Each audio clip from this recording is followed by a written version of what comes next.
what advice would you give an aspiring investor that's 6 to 12 months away from their first deal? I would say, as far as, raising capital and meeting investors, or partnering up, get that done, as soon as possible.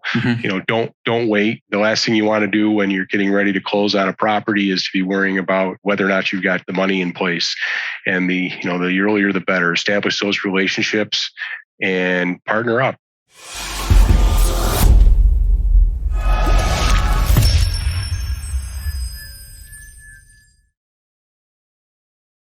Welcome to the Diary of an Apartment Investor podcast. I'm your host, Brian Briscoe with Four Oaks Capital. Very excited for today's show. It's another one of our first deal episodes. We have two people on the line that I've known for quite a while. We got John Bilinski and Gary Van Bortel. They recently closed on a 48-unit property in Syracuse, New York, and we're going to talk all about that today. So Gary, John, welcome to the show. Thanks, Brian. Thanks, Brian. How are you doing today? Doing great. How are you guys doing? Very good. Awesome. So let's start talking about you guys and a little bit about your background. Gary, why don't you go first? Sure. So I started investing in multifamily about 22 years ago. Started house hacking, bought my first duplex, sold that one. Actually, I didn't sell it. I kept that one and moved into another one. And so I accumulated up to 21 units. I was all self-managed. And that was the beginning of my foray into apartment investing. Met up with my partner, John, here, and we started investing in larger commercial apartment buildings about a year and a half ago. All right. And John, do you want to add to that? Tell us a little bit about yourself too. Yeah. I got into single family homes back about 9 years ago. Kind of fell into it. Had a property kind of came to me that was a really good deal, and I decided to try it out and see where it would go. And led to me into buying multiple more single family homes over the next couple of years, which I learned quickly that was a hard road to go down, and I needed to do something bigger and better, and which led me into looking into apartment complexes. Nice. So what was the allure for you guys to go into apartment complexes? Well, I can start off with that. All started by hearing about the syndication model. And I realized, I still have a W-2 job that, was difficult to scale, continuing to buy duplexes and, still working a regular job as far as taking care of them yourself. So after hearing about syndication and learning about larger apartment buildings and how to acquire them, I was instantly hooked. So I wanted to get involved in that. And that's where, John and I met through our local REIA group. We had both had basically learned about the same type of information through an educational series, and we started looking into it. Now, you say you met through the local REIA group. Was it how did the relationship develop? Was it an instant, hey, let's start looking for stuff together, or did it take time to develop? So the local REIA group, the real estate, group that is local in our area, John and I were both members. Actually, we didn't know each other at the onset. After coming back from a seminar that I kind of got, very excited about, I came back and started, talking to the members of the group and telling them that what I was doing. And John was also doing the exact same thing on a parallel track. He was about, a few months behind where I was as far as the education series. And when he heard me talk about it, he came up and approached me after one of the meetings, the Christmas party meeting actually, and was like, hey, let's get together and talk more about this. And, we decided to partner up. Nice. Now you mentioned, education series. Do you guys do a formal education series? It was a mentorship program. Nice. So it was a mentorship program that after learning about it, I traveled away to a conference and signed up. Actually took a few months of coming back and realizing that it was a lot to undertake. And my wife and I started looking at apartment buildings together, and I made a couple offers, but realized that I needed someone that also had the same knowledge and was could complement my skills, and that's where I met John, and we actually do complement each other quite well as far as our skills. Yeah. Yeah. And something I like to discuss on this is just the importance of education and the importance of mentors. How would you guys say that the mentorship program helped you guys out? From my perspective, getting the knowledge first for the education to understand, the animal that you're looking at, and getting a point where you kind of feel comfortable with like a recipe that, hey, this is what someone else has done. Mm-hmm. Here's how they did it. Here's all the steps they used. And then you bring it home and that's what you have to work with as a blueprint was pretty mind bending for me. Like it kind of, it was like, aha, this is actually an actual thing. Mm-hmm. But then working with a mentor and having the ability to call them and, have once a week, have a call with them where you kind of go over these different details or questions or concerns, kind of help alleviate the stress. Cause there's always that like, hey, is how you dig into this one thing and you go do it. And then there's like more questions that come out of it because you're like, this is something new. And then you're like, all right, well, if you don't have a mentor, you don't have somebody to go back to that's already done it, that can go, oh, here's what you do now, or here's what that means. And then all of a sudden it reassures that you're still okay. You're not like in a block wall and you got to turn around and start over again. You keep going through, you're fine.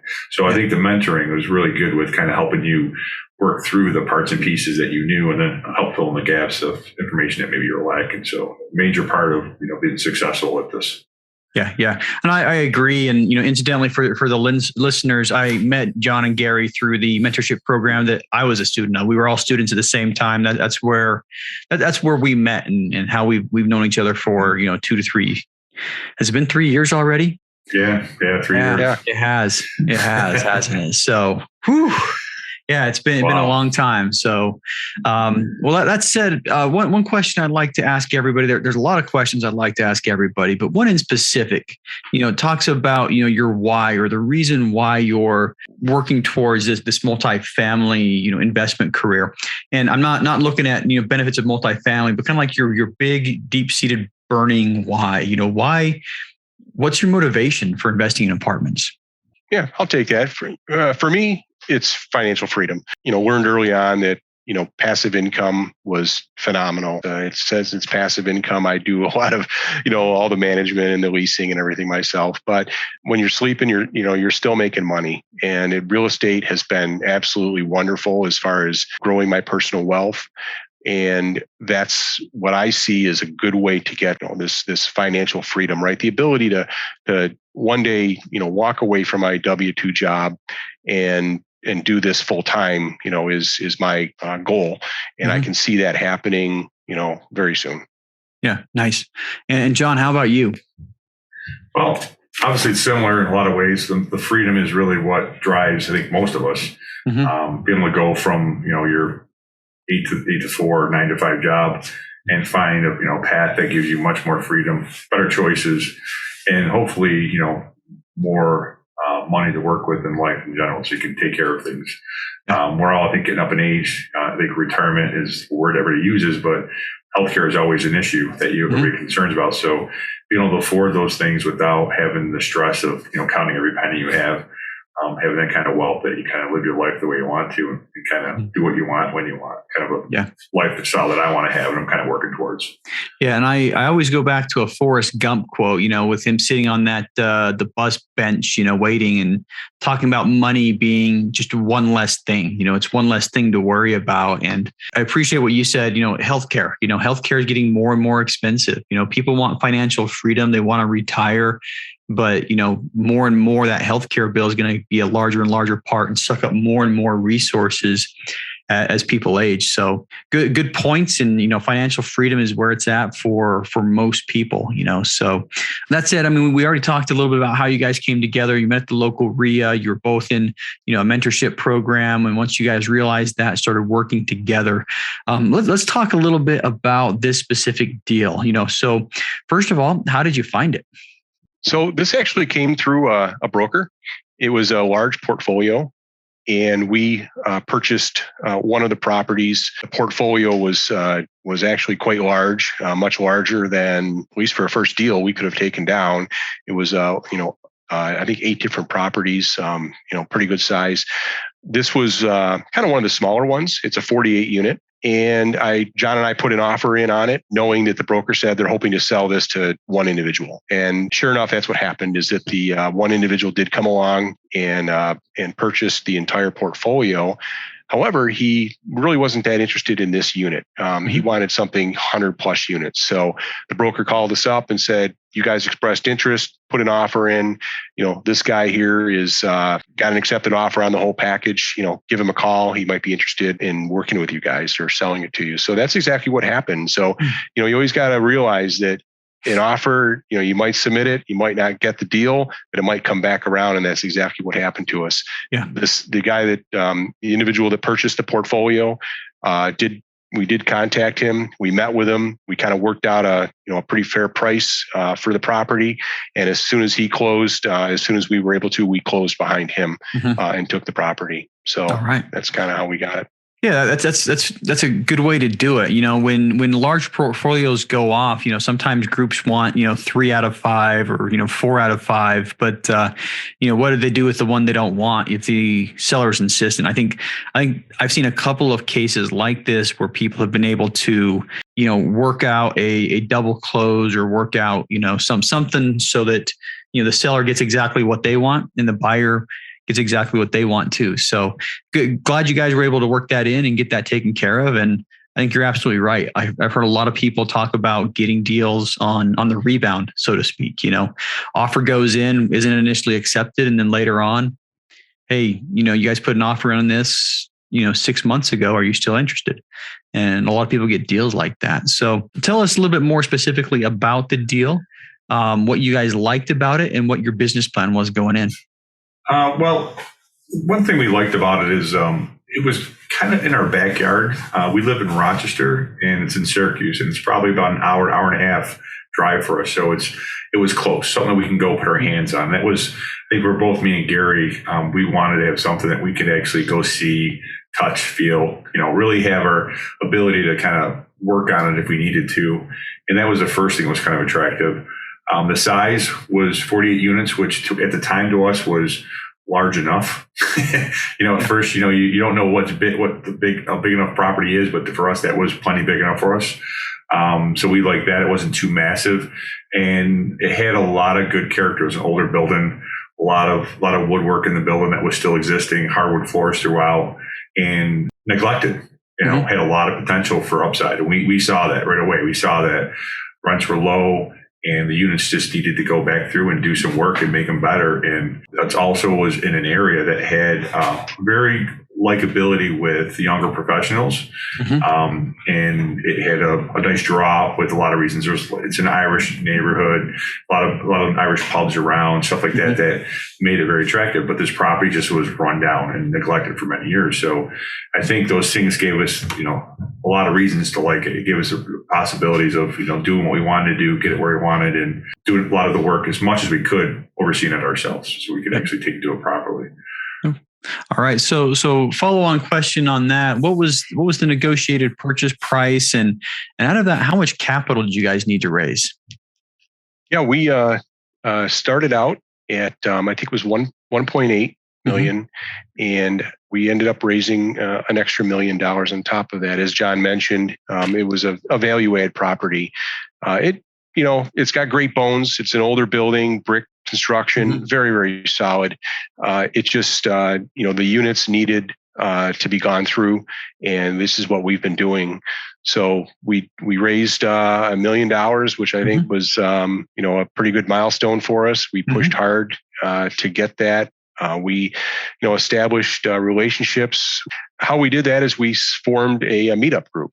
And we now have a presence in both Buffalo, Rochester, and Syracuse. Nice. And we meet regularly, and we discuss, everything that we do and how we do it and how you syndicate and all the components of it. We got our investors really excited about it. So when we did find the deal, we had folks that were already, knew us and felt confident with us, and it helped a lot. So we ended up finding, I think, a couple of issues that we had to resolve through due diligence, where we were able to renegotiate a little bit on the price. It's not something that we really prefer to do, but there was some issues that as we explained the person that we bought the property from had no experience with the property. He didn't know anything about it. So, it was kind of legitimate. It was like, well, hey, the roof needs a little bit of work. We understand she didn't realize that. And so it was no big deal.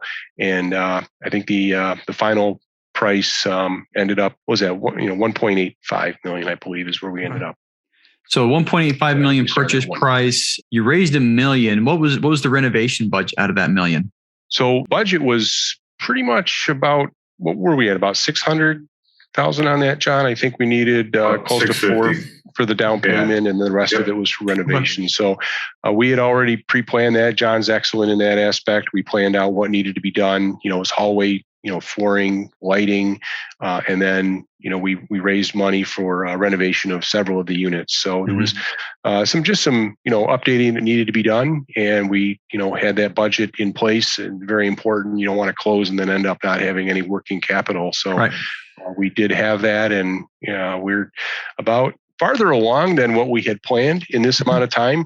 I think we're up to 26, 27 units now that we've gone through. Nice. And, we're able to, raise rents above what we had originally projected. And the renovations are coming out really, really nice. So we're very pleased. Awesome. Now, going back to the capital raise, you raised $1 million. You talked about the meetups that you guys established as part of your capital raising plan. Were there any big hitches in the capital raising piece? Actually, I think more us stressing out about raising the capital from everybody we talked to. It's interesting, like Gary brought up about our meetup and all that. We were able to meet a lot of people that we knew from previous, but also new people that were part of our meetup. That because we educated them on what we were doing, they were ready. I mean, it's funny because we're like, all right, we have a deal. We got to raise this capital. I would say more cases than not, it really fell into place for us where the money was able to be raised in a short time. Of course, we had a lot of people. I think what really was our stumbling block that everybody runs into is everybody saying, yes, I'm going to invest in you. But we didn't have to actually get to the point where we got it officially done, where we knew that they had money on the line, where we had it in the bank more or less. Yeah. So we took the time to set up a date at a local Panera Bread. We just picked the Panera Bread, and we basically set up every half an hour where each investor that was potentially going to invest with us came down, sat with us, and we got the either doing it or you're not kind of a talk. We sat down, figured it out, was very polite about it, and then worked through the crowd that we had. And pretty much by the time we were done, we had the cash we needed. Plus, looking back, it fell into place. At the time, it felt very stressful, very scary, very unsure. But I think because of the whole meetup and really them seeing the property from pictures to the problems we had to the due diligence we did, they kind of made them fully aware of our deal. Yeah. And it made it very kind of simplistic at that point. And I think they were part of the story too. I mean, they're walking through you're walking them through the process the whole time as educational, and they're part of the story. And one thing also impressive is I think in this age of Zoom and technology that these were. Sounds like mostly face-to-face people, people that well that invested with you, and not the, I got one phone call so I can call it a 506B type investors. Yeah, all of our investors are, within, 20 minutes drive. So it was, very nice because they're all close to us. And, we did a lot of work to try to, we put together a marketing package. We put together a little YouTube video. We put together, little business cards with just a link to all the information, so that it was easy for people to go home and digest the information on their own time if they wanted to. And just by being open about everything, and we actually took two of the investors that we would have taken anybody that wanted to, but we took a couple of them out to the property to see it beforehand. They wanted to walk through. Being a value add, we were like, I don't know if we really want to do that, but we were open book. We did, and they were actually very, very positive about it. As far as seeing the units that we were able to show them and the work that needed to be done. So it helped. It really helped to instill confidence, and that we were an open book basically, and all cards on the table as far as what we needed to do to the building and how we were going to deliver.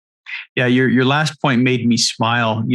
A lot of the value add properties are value add because they don't look pretty, up front. They need a lot of work, and we had one of our LPs, one of our passive investors, who was driving through the city of the property that he invested in. and stopped, took a picture, texted me, and he's like, wow, this place looks kind of, I'm like, yeah, we bought it. We were putting $1.5 million into this property to fix it up. It doesn't look pretty now.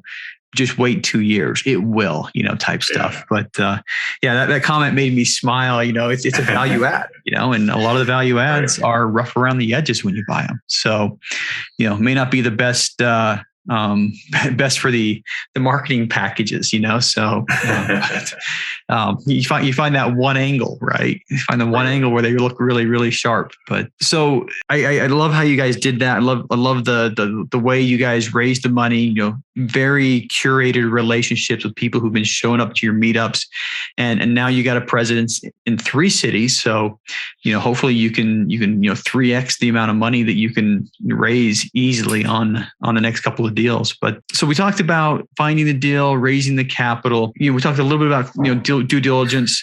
Were there any big hitches with the closing? Yes. Where do you want to start, Gary? Well, I'll take the easy one, and John will take the. So we closed it. We this was all around the Christmas time, the holiday season time, right? So, of course, the banks go on holiday, and it's tough to get a hold of anybody. So, it was kind of a nail biter because you're under a certain time frame to get the closing done, and the bank hadn't even dispatched the appraisal company, and we were very short time from closing, and they were telling us they needed to fly somebody out from California, and it was going to cost us X amount of money. And so we won that battle. It's like, well, this is on you guys. There's appraisers in the area. Just use one. But we did make the closing. But doing this around the holiday season, I would try to avoid next time. Just add extra time in. Yes, closings around holiday seasons, capital raises around holiday seasons. It's difficult. So I think that's some good advice. If if you can project your closing, you look at the contract date, and the closings in end of December. See if you can get a couple extra weeks. That's I think smart money would say that. We were very fortunate. We were working directly with the seller, and he was a very gracious individual. We'd work with him in a heartbeat. In fact, we've reached out to him. He has other properties because the due diligence did take longer, and we offered to pay to have it extended. And he was like, "You guys are doing great, fantastic. I'm not going to ask you for anything extra. Just get it closed, and we'll be fine." So perfect. That helped a lot. All right. So that was the low hanging fruit. John, you got the difficult part. Well, let me add, because Gary was referring to about extending our due diligence.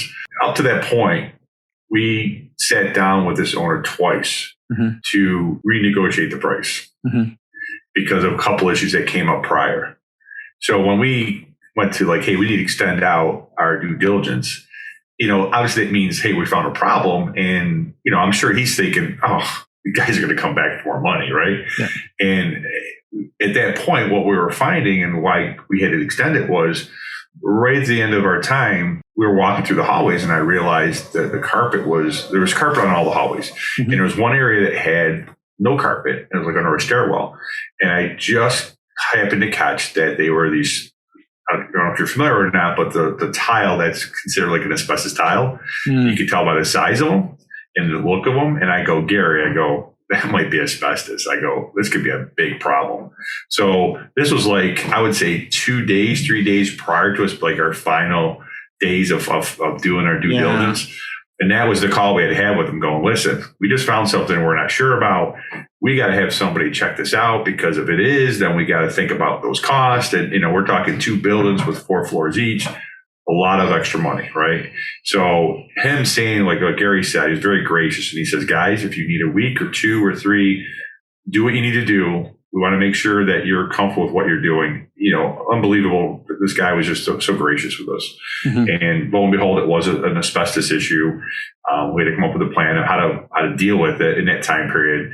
And then we did go back and ask him for a little bit of compensation on it, because we knew it was going to be a big cost. And he worked with us, so not a lot, but a little bit. He knew at that point. He even basically said to us, listen, guys, you come back for anything else at this point, it's dead. Like he basically goes, "You guys have beat me into the ground. I am not. I've already given this away." So, long story short, it worked out. We figured out the problems. We were able to put it in our plan, and we knew that was one of the first things we were going to attack, was to take care of all that. So, there was other things that came up, but that was the big, obviously, thing that we couldn't see, and it just kind of floored us. And I remember Gary and me having a conversation, and it was like, one more of these deals in our deal, like probably through this process at this point, we had 6 big events that were like, do we keep moving forward? Or do we stop right here? And this is just one more of them. And we always talk about, and I said, you know what, as long as we can keep moving forward, let's move forward till we can't. And let's see if we can figure it out. And if we can figure it out, we keep moving forward. And that's what we did. And I think that was really what kept this deal going for us. Because I think there's many times most people would have looked at it and said, no, it's enough. There's too many signs saying it's a bad deal, you know? Now, I'm going to go back to what we were talking about earlier. How did your mentors help in the process? Well, I think part of it too was that what I just said about pushing forward. You know, they basically, when I talked to my mentor, he was basically saying, well, it's not like you're going to, not be able to turn around anymore. You can keep going forward. So just keep moving until you can. And I think that mentality to know that don't be so afraid. As long as you're not, stuck in a spot that you can't get out of, you might as well keep making the deal move. And that you never know where it's going to bring you, but you're better off keep pushing, and then hopefully it makes it work. And it did. So that was my one thing I got from him. I think was probably one of the bigger things. Nice. Gary, anything to add? Well, there was one more thing that kind of hit us, and that was COVID. We closed at the end of February, and then the world flipped upside down. And as John was stating, due to the asbestos issues, we had to remediate that. And that meant displacing tenants, which is a pretty tough thing to do when everything was the way it was. So, but we got through that. So it was just one more thing at the end of the pile, on for us. But it's all worked out wonderfully. All right. We were able to abate, what we needed to do, and it's all been done, and the hallways are looking fantastic. All right. Awesome. So let's talk. I mean, you briefly brushed into it, but the next thing up on the list was talking about the first steps after closing, and talk about how the after closing process went and basically where you guys are right now. Sure. So, after the closing, we got into renovation work. Basically, we had our property manager, start, doing what they needed to do as far as collecting rents and getting their, everything in order on their part. We started hiring contractors. We're still doing that today, working with contractors to get, these units as they become vacant, renovated. And, it's fortunate that the property is close enough to us. We do go out there quite often to make sure that the work is being done, the way that we need it to be done. And just, we're trying to increase the quality of tenants that we have in there. And we've done a fantastic job doing that. So that's, just getting it up and running and executing our business plan. Nice. I think earlier 28 out of 48 is what you have renovated already. Yeah, I think that's about where we're at right now. Yeah, I've kind of lost track, but we're getting there. Yeah, over halfway. So that's a good sign. That's a really good sign. All right. So what's next for the two of you? Well, we're heavily working with our Meetup groups because we know that's been a base that we want to work from. But matter of fact, we came out last night looking at 2 properties in Buffalo. Last Tuesday, we're looking at a couple properties out in Syracuse. Matter of fact, this Saturday, we're going to look at some more properties. So we're avidly looking, trying to find the next deal. Ideally, we'd like to find a deal in Syracuse because we like to use ability of one property and a second property and actually have them work together with contractors, property management and all that, and kind of maximize that for us. But we're not going to say no to a deal that might be in another city because we need to have, 2 or 3 deals, going at a time. And right now, after COVID we've kind of flushed through COVID, got our property where it needs to be. Now we're back on the horse running hard, trying to make sure we can keep this going forward at this point. All right. Awesome. All right. So next question, I want both of you guys to take a stab at it. What advice would you give an aspiring investor that's 6 to 12 months away from their first deal? I would say, as far as, raising capital and meeting investors, or partnering up, get that done, as soon as possible. Don't wait. The last thing you want to do when you're getting ready to close on a property is to be worrying about whether or not you've got the money in place. And the earlier, the better. Establish those relationships and partner up. I think it's been a true key to John and my success here is working with someone else it's a lot of work, everything from working from the bank to the closing to going through the due diligence and then everything after that. So it certainly helps. Yeah. John, same question for you. Well, I always tell everybody the first thing that's important is get the education, find somebody that has a good program that you can get behind, network, because your friends are your best asset, especially when you have questions, concerns, or if you need to find partners. Yep. And then try to find a model that's going to work for you. And like myself, me and Gary, our meetups is kind of our model. I can see like yourself, Brian, with you guys having a podcast and having a presence, it's kind of probably part of your model that helps bring in new people. Family and friends are great, but not everybody has the ability to do that. So you got to kind of think that through. But a lot of investors out there, you just got to find your way to them so that you can afford to buy these properties. Yeah. Awesome. Great advice, and this has been a really, really fun episode. So last question, how can listeners learn more about you two? Well, you could reach, myself, Gary, at my email address is Gary@roccapitalgroup.com. No K, so ROCCAPITAL group.com. And our website is roccapitalgroup.com, where you can learn more about us, see, what we're involved in. And that's probably the best way to reach out to us. Easy. And we'll have a link to your email and a link to the website in the show notes. So anybody who's listening, if you're listening, you want to reach out to them, check out the show notes, and it's all going to be there. John, anything to add? No, I was going to say you can contact me at John at Roc Capital Group. So it's easy enough.